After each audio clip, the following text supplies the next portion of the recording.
Assalamualaikum warahmatullahi wabarakatuh. Jumpa kembali lagi nih bersama saya Hadi di channel Ngulik Sejarah. Dan pada video kali ini saya akan kembali lagi membacakan suatu kisah misteri yang kali ini masih tetap berjudul Jerat Maut Perjanjian Setan. Cerita pada kali ini masih tetap ditulis oleh Mas Hari Wijaya. Nantinya kalian juga bisa mengunjungi tweet beliau secara langsung. Yuk, daripada kita lama-lama, daripada kita penasaran nih bagaimana ceritanya, kita langsung saja menuju ke kelanjutan ceritanya. Mari simak baik-baik, karena kelanjutan ceritanya akan segera saya mulai.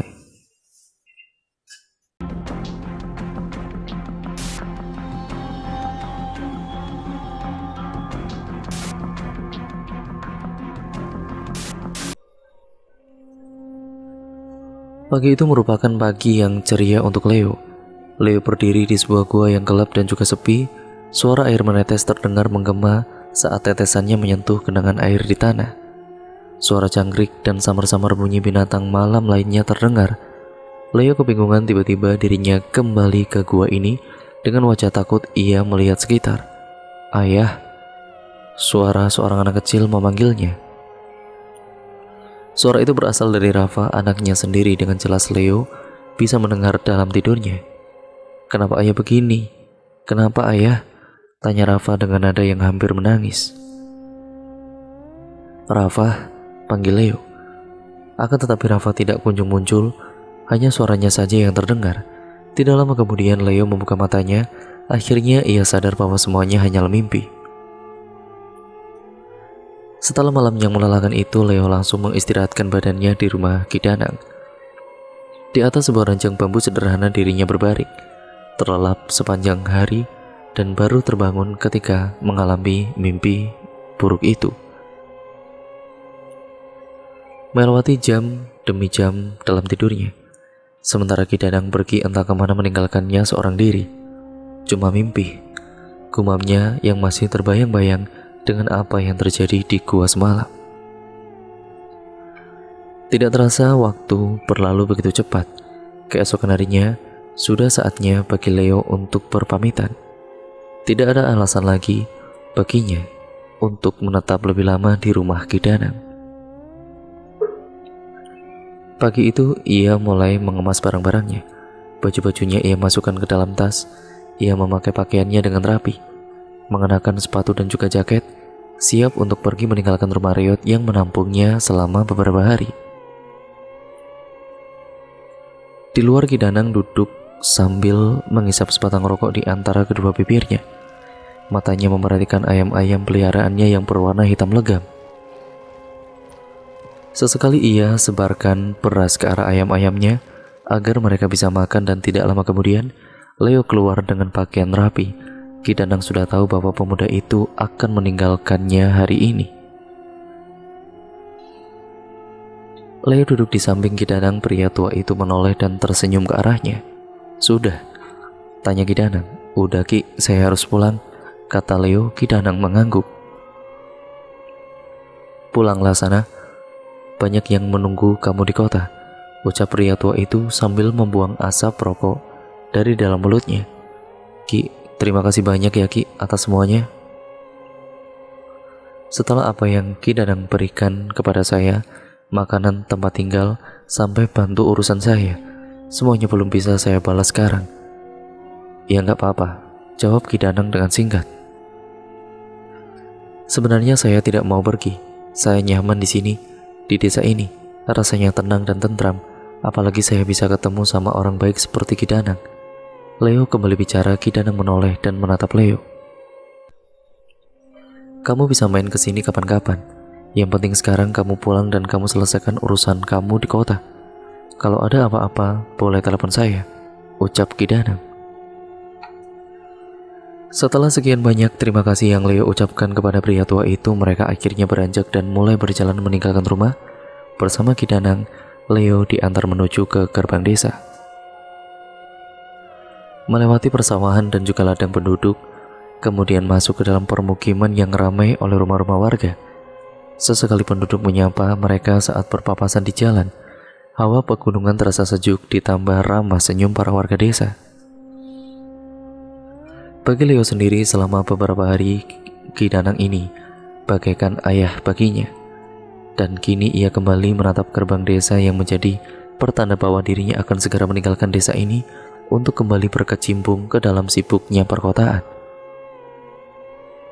Sesampainya di gerbang desa, mereka mendekat ke sebuah saung bambu, di mana tampak beberapa orang berjaket duduk di sana dengan santainya sambil mengobrol.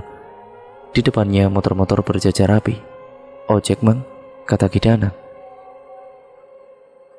Dengan sigap salah satu orang turun dari saung dan buru-buru memajukan motornya. Wajahnya amat senang melihat datangnya penumpang. Segera ia menyalakan motornya. Suara mesin pun mulai terdengar dan asap tipis keluar dari knalpotnya. Leo lalu naik ke jok belakang motor tersebut. "Leo, jaga dirimu baik-baik," ucap Kidanang mengucapkan pesan terakhirnya pada pemuda itu. "Baik, Ki.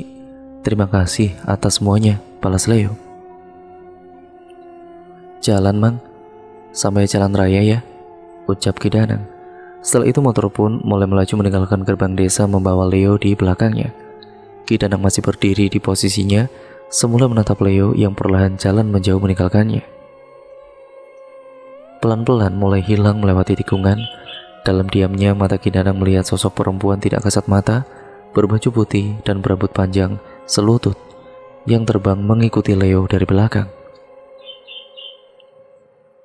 Hanya dirinya yang bisa melihatnya. Pria tua itu menghela nafas kemudian berjalan pergi memasuki gerbang desa. Singkat ceritanya, Leo menumpang sebuah bus antar kota untuk sampai kembali ke kota asalnya. Selama beberapa jam dirinya duduk melewati jalan-jalan yang menghubungkan antar daerah. Sepanjang jalan dirinya menatap hijaunya sawah melalui jendela dan megahnya pegunungan yang berdiri di kejauhan sana. Di atas aspal yang halus itu, bus berjalan tanpa halangan. Angin sepoi-sepoi masuk dari jendela yang terbuka sedikit. Pelan-pelan Leo terlelap, tertidur bersandar di kursi bus yang nyaman, membiarkan bus itu membawanya ke tempat tujuan. Tidak terasa waktu berlalu begitu cepat. Setelah sampai di terminal tujuan, Leo naik kendaraan umum untuk sampai di rumahnya. Beberapa menit dalam perjalanan, akhirnya ia tiba dan melihat sebuah rumahnya penuh debu yang tidak terurus. Sedangkan di sampingnya rumah tetangga berdiri megah dengan mobil-mobil dan halamannya yang hijau. Leo mulai melangkah dan mendekat ke rumahnya, melewati halaman depan yang kotor dan penuh dedaunan kering, sehingga menimbulkan bunyi ketika menginjaknya. Ia menatap garasi mobil yang hampir semua isinya sudah ia jual. Rumah ini merupakan rumah minimalis di salah satu perumahan di kota, dengan 2 lantai dan 3 buah kamar tidur yang Leo beli sekitar 4 tahun yang lalu. Kaki Leo menginjak lantai rumah, matanya tertuju ke arah meja kecil yang ada di pelataran. Terdapat berbagai kertas di atas meja itu. Satu persatu kertas itu ia ambil. Ia pun sadar bahwa kertas itu berasal dari para penagih hutang yang datang selama dirinya pergi meninggalkan rumah. Kertas bertuliskan ancaman dan peringatan untuknya. Dengan kesal, Leo merobek-robek kertas itu dan melemparkannya ke sembarangan arah. "Wah, anjing," bentaknya sambil menendang meja. Dan anehnya, meja yang ia tendang itu seketika langsung roboh. Meja yang terbuat dari kayu berkualitas tinggi seketika patah. Bahkan Leo pun sempat kaget. Tangan Leo lalu memegang gagang pintu yang penuh debu, lalu membuka pintu tersebut. Kakinya mulai melangkah ke dalam rumah yang sudah berantakan. Ia begitu sangat sepi karena sang istri mendapat hak asuh anaknya. Ia lempar tasnya ke atas sofa, buru-buru dirinya mendekat ke sebuah kulkas. Sayangnya ketika kulkas itu dibuka, tidak ada apa-apa di dalam sana. Bahkan air mineral pun tidak ada. Leo lalu menutup kembali kulkas itu dengan membantingnya. Suara dari dering telepon tiba-tiba terdengar dari arah kamarnya. Ia buru-buru berlari ke dalam kamar. Sudah berhari-hari handphone itu ia tinggal di dalam kamar. Ia buka laci dan segera menyalakan layarnya. Deretan pesan masuk dan juga panggilan tidak terjawab memenuhi layarnya pada kali itu. Satu persatu ia membacanya, rata-rata berasal dari pihak bank dan para penagih hutang. Leo duduk di atas kasur dan fokus menggeser-geser layar melihat semua notifikasi di handphonenya. Sampai akhirnya terdapat sebuah pesan yang membuat Leo begitu tercengang. Sebuah pesan dari kerabatnya yang berbunyi, "Leo, anakmu meninggal." Leo begitu terkejut dengan kabar mendadak itu, ia semula tidak percaya. Ia berharap pesan itu salah kirim. Layar handphone terus diusap-usapnya ke bawah, melihat berbagai notifikasi yang masuk, tapi ia pun sadar yang memberinya kabar adalah salah satu dari kerabat yang ia percayai. Leo berjalan cepat keluar kamar, dirinya tidak tenang, wajahnya cemas dan nafasnya tidak teratur, jari-jarinya yang gemetar terus bergantian menyentuh layar telepon. Sampai akhirnya ia menyandarkan dirinya di sofa yang penuh dengan debu dan sarang laba-laba. Ia mencoba menelepon salah satu kerabat yang bisa ia percaya. 1 menit handphone itu ia tempelkan di telinga, belum ada jawaban. Dengan harap-harap cemas, ia menunggu seseorang mengangkat teleponnya. Siapa saja sehingga ia bisa tahu apa yang sebenarnya telah terjadi. Di tengah kegelisahannya, seseorang mengangkat teleponnya. Terdengar suara dari seberang sana. "Halo, Nanda?" tanya Leo. "Leo?" sapa seseorang dari dalam telepon. "Nan, kenapa Nan? Rafa kenapa?" tanya Leo panik. Laki-laki bernama Nanda itu tidak menjawab, dirinya hanya diam beberapa detik setelah Leo bertanya. "Dari mana aja lo Leo?" Nanda justru bertanya balik. "Anakmu meninggal, Rafa meninggal," ucapnya memberitahu. Mendengar itu Leo syok bukan main, badannya semakin gemetar, matanya berkaca-kaca. Nafasnya terengah-engah, ia cengkram handphone itu kuat-kuat. "Jangan bercanda kamu, jangan main-main," kata Leo. Terdengar helaan nafas dari Nanda. "Lo selama ini kemana aja? Gue di sini sama teman-teman sibuk urus pemakaman anak lo. Sedangkan lo itu entah berada di mana. Dan sekarang gue kasih tahu lo kenyataannya, lo justru bilang gue bercanda. Lo yang kayaknya bercanda," kata Nanda sedikit kesal dalam telepon itu. Leo tidak bisa berbicara lagi. Ia yakin sebelum pergi meninggalkan kota, sang anak masih dalam keadaan sehat walafiat. Selama ini ia berikan yang terbaik untuk anaknya. Vitamin dan juga makanan bergizi hanya agar sang anak bisa tumbuh dengan sehat. Tidak sedikit pun ia menyangka kalau anaknya, semata wayangnya itu, harus meninggal secara mendadak, begitu saja. Dalam diamnya tiba-tiba suara Nanda membuatnya tersadar. "Sekarang lo mau gimana?" "Ya lo lihat pesan-pesan di telepon lo, tabahnya." "Iya Nan, pesan-pesan gue isinya ucapan duka cita," jawab Leo dengan suara bergetar akibat menahan tangis. "Gue jemput lo sekarang juga, lo di rumah kan?" tanya Nanda. "Iya," jawab Leo singkat. Setelah itu Nanda mematikan teleponnya. Leo yang sudah lemas lalu melepas teleponnya dari telinganya. Lalu ia kemudian taruh handphonenya begitu saja di atas sofa. Ia tatap langit-langit, matanya kosong, wajahnya tanpa ekspresi, tapi bulir-bulir air mata siap jatuh membasahi pipinya. Pikirannya mulai tidak karuan. Selama ini sang anak memang diasuh oleh ibunya. Ia jarang sekali bertemu dengan anaknya karena sang mertua yang selalu mempersulit setiap kali ia mau bertemu. Kini tiba-tiba saja ia mendengar kabar yang sangat memilukan. "Rafa," panggilnya dengan nada lirih.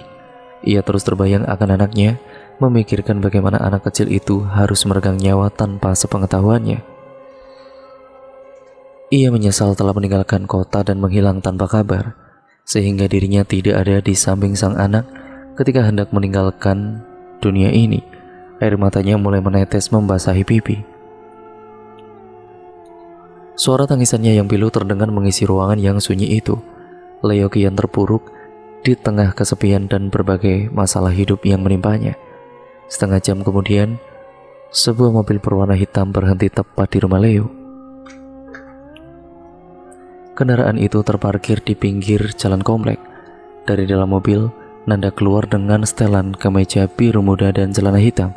Ia berjalan mendekat ke arah rumah Leo.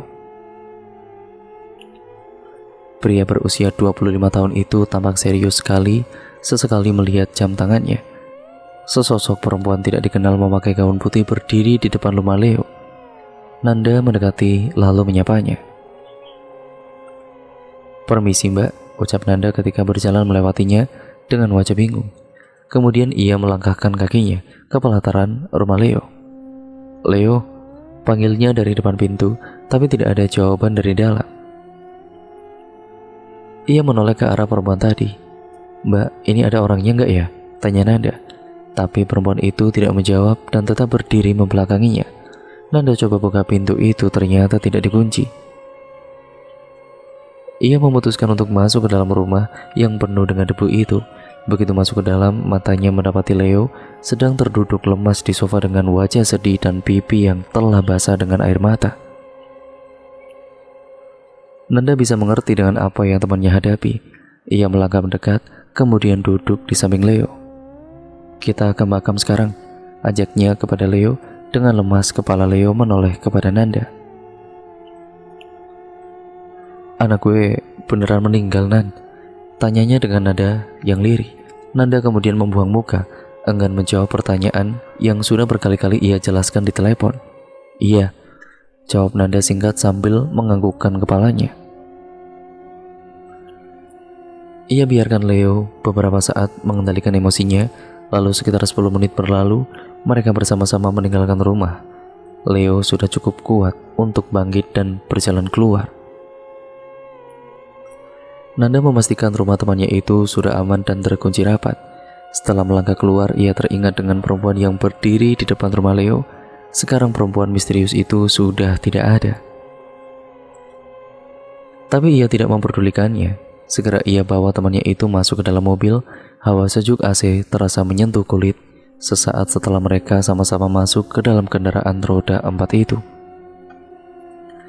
Nanda menyalakan mesin, entah kenapa matanya seolah tergerak untuk kembali menoleh ke rumah Leo, dan di sana perempuan itu sudah kembali berdiri di posisinya semula. Karena penasaran, Nanda bertanya, "Leo, itu siapa ya?" tanya Nanda sambil menunjuk wanita itu. Leo yang enggan berbicara hanya menjawab secukupnya. "Nggak ada siapa-siapa di sana, Nan," jawab Leo sambil bersandar lemas di kursi depan mobil dengan wajah yang sedih.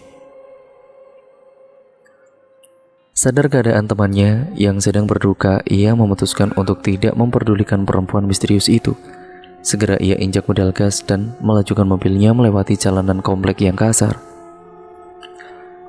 Sesekali mereka bertemu dengan polisi tidur sehingga mobil mereka sedikit terguncang dan harus berjalan pelan, sehingga setelah melewati portal keluar, barulah mereka bertemu jalan raya. Nanda pun mulai memacu mobilnya dengan lebih cepat lagi. Setelah melewati perjalanan yang agak cukup jauh, mereka berpindah dari jalan raya ke jalan kecil yang terhubung ke pemukiman warga yang padat penduduk. Rumah-rumah berdiri saling berhimpitan dan jalan yang mereka lewati hanya cukup untuk satu mobil saja. Bila ada kendaraan dari arah berlawanan, maka salah satu dari mereka harus mengalah.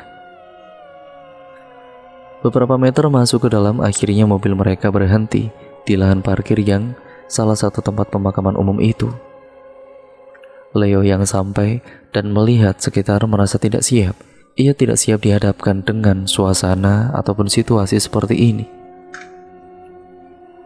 Teringat bagaimana dahulu ia kehilangan kedua orang tuanya. "Ayo turun," ajak Nanda. Mereka berdua keluar dari mobil. Setelah memastikan mobilnya terkunci dengan aman, Nanda memandu Leo untuk masuk ke dalam area pemakaman itu. Ia melangkahkan kakinya di depan Leo untuk menunjuk arah berpijak dengan jalanan kecil berbahan batu yang dibuat memanjang membelah area pemakaman. Dari belakang, Leo mengikuti Nanda. Nanda kemudian berbelok arah, berjalan menuju sebuah makam baru yang berada di bawah pohon rindang. Tampak dua orang perempuan yang memakai kerudung abu-abu tengah berada di sana sambil membacakan doa-doa. Nanda dan Leo terus bergerak, menginjak tanah merah yang lembek khas pemakaman. Mereka sampai di depan makam. Leo kemudian melihat dua orang perempuan yang sedang berdoa itu dialah mantan istri dan juga mertuanya. "Risa," panggil Leo. Tapi setelah melihat wajah Leo, sang mantan istri memalingkan wajah dan enggan untuk melihatnya. Melihat respon negatif dari sang mantan. Leo kemudian menolehkan pandangannya ke arah papan kayu yang tertancap di makam. Tertulis papan kayu itu Rafa Alvanda, nama anak sematawayangnya. Dengan wajah yang tidak percaya, Leo menatap nisan itu. Leo yang lemas, lalu jatuh berlutut di hadapan makam anaknya. Celananya yang bersih seketika kotor terkena tanah merah yang lembek. Air matanya kembali mengalir. Ia kacau sekacau-kacaunya. Rafa, nak. Dalam tangisnya ia panggil nama sang anak berulang-ulang kali. Namun tidak ada gunanya, sang anak telah berbaring tidak bernyawa di bawah gundukan tanah yang dingin itu. Taburan bunga masih terlihat segar di atas makam dan bau air mawar masih tercium pekat. Leo meremas tanah kuburan itu sambil menundukkan kepalanya. Air matanya kian membasahi tanah gembur itu. Tangan kirinya mengelus papan kayu yang bertuliskan nama anaknya. Nanda menjaga jarak, membiarkan temannya sesaat larut dalam kesedihan. Sementara tepat di hadapannya sang mantan istri melirik ke arah Leo dengan tatapan kesal, seolah tidak senang dengan keberadaannya di sini. Apalagi ibu mertuanya, wajahnya begitu jijik melihat Leo. Seakan-akan lelaki itu amat hina di mata mereka berdua. Setelah beberapa saat, Leo bisa mengendalikan dirinya. Meski masih amat sakit luka dalam hatinya melihat kenyataan anaknya meninggal dunia, ia berusaha tabah dan juga kuat. Nanda memberikan sebungkus plastik berisi bunga untuk ditaburkan. Leo segera menerimanya. "Kemana saja kamu?" tanya Risa, mantan istrinya. Aku ada urusan," jawab singkat Leo, yang bahkan untuk menatap wajah mantan istrinya pun tidak berani. Terdengar nada mengejek dari Risa. "Urusan apa? Urusan untuk lari dari kenyataan? Atau lari dari penagih hutang?" tanya Risa. Sementara ibunya hanya diam sambil menatap jijik kepada Leo. Setelah beberapa saat, Leo akhirnya memberanikan diri, mengangkat kepalanya dan menatap Risa. "Maaf, aku gak ada di saat kalian sedang susah," kata Leo. "Gak apa-apa." Ibu Risa tiba-tiba menjawab, "Emangnya kalau ada kamu pun, kamu bisa bantu apa, Leo? Jadi mau kamu ada atau tidak ada pun, kita tidak peduli. Jangan pikir kita butuh kamu," ucap mertuanya. Begitu tajam kata-kata mertuanya menusuk hati Leo, tapi tidak ada apa-apanya jika dibanding dengan rasa sakit ditinggal sang anak. Ia tidak terlalu memperdulikan perkataannya. Sejak dahulu memang seperti itulah sifat mertuanya. "Rafa sakit apa?" tanya Leo pada sang mantan. "Tidak ada sakit. Dia demam malamnya, terus paginya meninggal. Padahal sorenya dia masih main sama aku," jawab Risa dengan wajah sedih. Leo sedikit bingung dengan jawaban Risa. Bagaimana anaknya bisa semudah itu meregang nyawa? Hanya karena demam, anaknya bisa langsung meninggal. Demam macam apa itu? Ia sedikit janggal dan tidak percaya dengan penyebab kematian yang dianggapnya begitu remeh sampai bisa membuatnya meninggal dunia. "Kamu yakin?" "Nggak mungkin, Risa. Nggak mungkin kalau cuma karena demam biasa. Pasti ada penyakit lain kan?" tanya Leo penasaran. Tapi dengan pelan Risa menggelengkan kepalanya. Leo yang tidak puas kembali bertanya, "Harusnya kamu tahu dan peka sama keadaan Rafa. Dia mungkin sakit tapi kamu tidak tahu. Dokter bilang apa?" tanya Leo. Mendengar itu Risa menjadi kesal. Ia tatap Leo dengan wajah yang marah. "Terus mau kamu apa? Kamu mau bilang kalau aku nggak pandai merawat anak? Kamu mau bilang kalau semuanya salah aku? Mau nyalain aku?" tanya Risa yang emosi. "Aku tidak bermaksud begitu," jawab Leo. "Coba lihat dirimu sendiri. Apa kamu sudah cukup baik jadi ayah buat Rafa? Gara-gara ambisi kamu sama karir dan bisnis, kita semua jadi menderita. Andai kamu lebih pikirin soal masa depan Rafa, gak mungkin semua ini terjadi. Kalau kamu tidak mabuk bisnis, pasti sekarang Rafa lagi makan enak, minum susu dan juga vitamin setiap hari. Dia pasti sehat dan kita tidak perlu pisah, Leo," kata Risa mengungkit segalanya, kemudian berjalan pergi sambil menangis. Mertuanya lalu berdiri, matanya melirik ke Leo. Saya harap kamu lebih tahu diri lagi. Sekarang Rafa udah nggak ada, dan gak usah kamu bertemu atau ketemu kita lagi, ucap sang mertua yang kemudian berjalan pergi meninggalkannya. Langkahnya sedikit terburu-buru mengejar anaknya yang sudah jauh di depan sana. Nanda yang sejak tadi hanya menonton lalu berjalan mendekat. Ia berlutut di samping temannya, tersenyum dan juga mengelus punggung Leo. "Sabar Leo," ucapnya dengan pelan. Mendengar itu, Leo kemudian mengangguk mengiyakan. Kini tinggal mereka berdua di makam. Dengan hati yang terluka, Leo menaburkan bunga di atas gundukan tanah makam anaknya, sambil mulutnya sesekali menyebut dan juga memanggil namanya. Sementara sang teman setia menemani di sampingnya. Siang menjelang sore itu, angin berhembus dengan lembut, menerbangkan dedaunan dan bunga-bunga dari pepohonan sekitar. Sebuah bunga kamboja dengan warna terang terbang tertiup angin, kemudian jatuh dengan indahnya di atas makam Rafa. Setelah hampir 1 jam di pemakaman, akhirnya mereka bergegas meninggalkan makam Rafa itu. Dengan berhati-hati pada kali itu, Leo berpamitan di depan makam sang anak. Lalu Nanda kembali membawanya masuk ke dalam mobil. Ia tahu betapa pelik masalah yang menimpa temannya. Ya, sehingga ia memutuskan untuk berbaik hati mengajaknya sejenak berjalan-jalan keluar mencari makanan. Mengingat suasana rumah Leo yang sepi dan tidak terurus, kemungkinan tidak ada makanan di sana. Sebuah restoran makanan cepat saji menjadi tujuan mereka. Nanda menyisihkan hampir sebagian waktunya untuk menemani Leo saat ini. Sesekali menghiburnya, tapi itu sama sekali tidak membantu. Bahkan setelah selesai makan, Nanda mengajaknya pergi ke tempat lain. Akan tetapi dengan tegas Leo menolak. Alhasil Nanda mengantarkan Leo kembali ke rumahnya. "Leo, baik-baik sendirian di rumah. Kalau ada apa-apa kabarin gue ya," kata Nanda. Leo hanya mengangguk sebentar kemudian membuka pintu mobil dan keluar. Sebenarnya sangat berat Nanda membiarkan temannya itu keluar dari mobil dan masuk ke rumahnya. Ya, tentu saja sendirian dengan suasana hati yang masih sedih. Ia pasti butuh seseorang di sampingnya. Tapi bagaimana lagi, Nanda pun punya kesibukan. Ia hanya bisa berdoa yang terbaik, berharap Leo baik-baik saja sendirian. Setelah masuk kembali ke rumahnya, suasana suram dan gelap kembali menyambutnya. Leo menyalakan lampu membuat rumahnya terang dan memperjelas debu-debu kotor yang menempel di dinding dan segala furniture rumahnya. Ia berjalan menuju kamar, masuk untuk mengistirahatkan dirinya. Tapi betapa kagetnya Leo saat ia sampai di dalam kamar. Bertumpuk-tumpuk uang pecahan 100.000 rupiah tergeletak begitu saja di atas kasurnya. Leo segera mendekat dan ia mengambil selembar uang itu, mengecek keaslian uangnya dengan temaram lampu kamar, dan benar saja uang itu asli, cap airnya terlihat. Dirinya begitu syok melihat begitu banyak uang di atas kasurnya. Saking banyaknya uang itu menggunung dan sampai berjatuhan ke lantai. Ia bingung sekaligus senang, berharap ini adalah kenyataan. Berkali-kali ia menyadarkan dirinya sendiri, tapi tetap tidak bisa. Nyatanya memang semua ini bukanlah mimpi. Uang-uang ini adalah nyata miliknya. Uang ini datang begitu saja di hadapannya.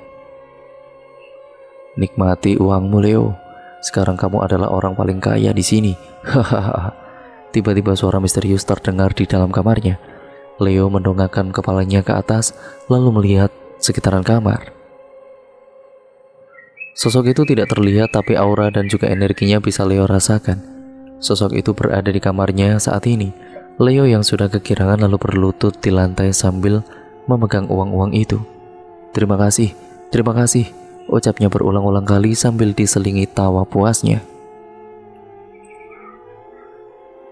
Dan akhirnya cerita pun bersambung ke part yang selanjutnya lagi ya teman-teman, yaitu part yang ketiga.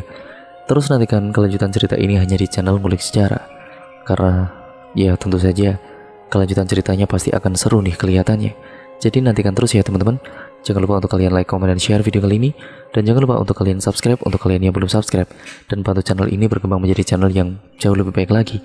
Jangan lupa nyalakan tombol lonceng notifikasinya juga, agar kalian tidak ketinggalan video terbaru selanjutnya dari channel ini. Sekian dan terima kasih, kurang lebihnya mohon maaf. Sampai berjumpa di video terbaru selanjutnya dari channel ini. Wassalamualaikum warahmatullahi wabarakatuh.